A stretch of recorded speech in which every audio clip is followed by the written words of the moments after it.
this is just unprecedented in so many ways. The fact Kamala Harris only came in a few weeks ago, that she's not had to go through any primary elections, that she dropped out in the 2020 primaries early on. She's essentially got to this point without campaigning. So, Kieran, I mean, I know you've watched many of these campaigns run, and I think we're all going to be watching how she fares in the next few months, where still anything could happen.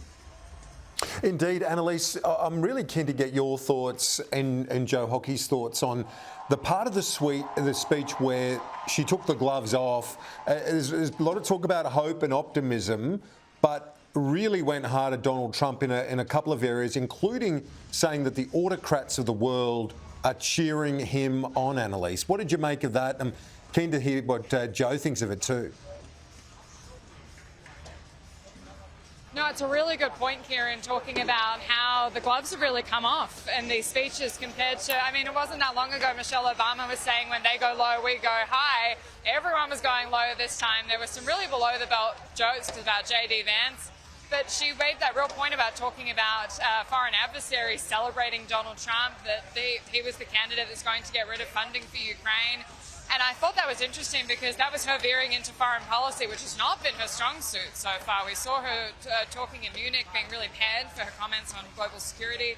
What did you think, Joe, about how Kamala Harris really took the gloves off going after Donald Trump? Well, I was surprised. I mean, I suppose she's trying to prove her mettle, and she's still trying to define herself. So that's why so much of her speech was about who she is and where she's come from and family and so on. But at the end of the day, I keep putting on the hat of what would, you know, a middle American in a Midwestern town be thinking about the messaging. They have enormous messaging from all these prominent Democrats, but at the end of the day, it's their cost of living and immigration that really matters to them, and there's been nothing to allay their concerns. So even today, speaking to a cab driver, you know, he was talking about the fact that south of Chicago is a no-go zone for him. And he was an African-American cab driver. He said, I'm sick of all the neighbourhoods being a mess and no one's doing anything about it. And I pushed him, and he said, yeah, I'm a Trump voter, and I've always been a Democrat. So I think there's still the issues that'll hold the vote. So you talk to a lot of Republicans. If you were talking to Republicans about what they've watched the last few days here, what would your advice be to them to hit these guys where it hurts? Oh, stick to the issues. Talk about Kamala being a carbon copy of Joe Biden, and there's nothing at all about cost of living, about immigration, about all the issues that matter to people, national security. There's nothing there yet, and I think they can legitimately say it's a vacuous campaign. And I think Kamala's got to have something of substance. She's got to have a shock and awe policy that is different to Joe Biden, and everyone is going to agree is what America really wants. And I just think the cupboard's bare at the moment. I think essentially their policy right now is we're just not going to be Donald Trump, and they think that's right. Going to get them over the line. And you know what? Everyone knows that. Yeah. Like, there's nothing about Donald Trump that could surprise anyone in America or anyone in the world. No. You never know. And look, Kieran, there's still three unknowns we have here. We don't know what RFK Jr. is going to do. That could completely reshape the race if he goes over to Trump. Right. We don't know what's going to happen with Trump's sentencing.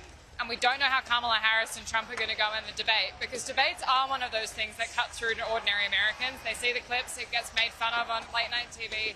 It has that traction.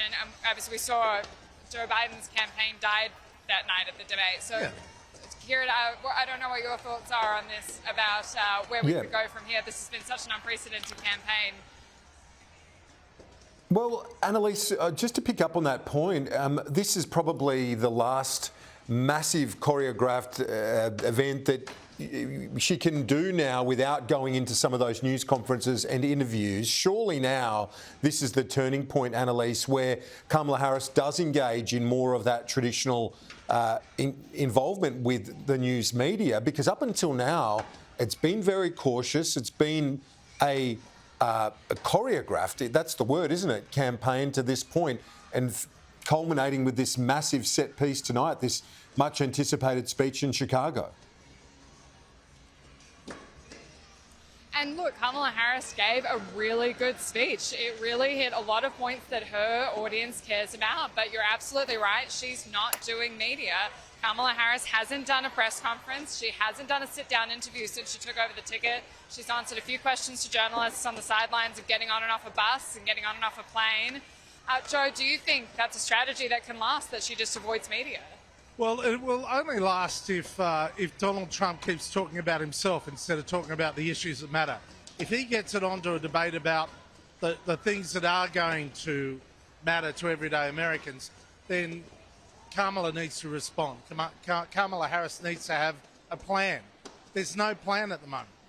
And, you know, I've been through so many campaigns where the federal director, state director, everyone says to you, what is your plan? There is no Democratic Party plan at the moment, none.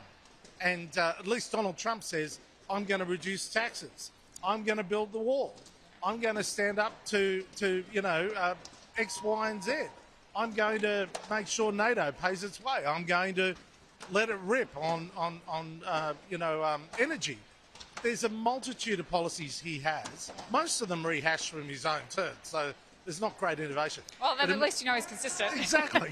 He's consistent. Yeah. But people know what his policies are. Yeah. And I think the problem here is they don't know what the Democratic Party's policies are going forward. Do you think January 6th is still hurting them, or do you think people have moved on? I don't know. I mean, look, I don't think it's a fight about the undecided. Voters are maybe 1 or 2%, sacrifice very and small resolve margin. To bring a better. The pollsters say they've gone back to the Democratic Party. I'm not so sure. I mean, I think it's a soft movement. Kamala Harris will get I think probably a 5% jump out of this convention. But as you mentioned a little bit earlier, with Kennedy announcing tomorrow that he's siding with Trump, if that's what really happens, he is currently polling 5%. And the question will be how many of those will go to Trump? And will he actively campaign for Trump? So there's going to be a number of events over the next 75 days that are going to reshape the election. I still think it's far too close to call.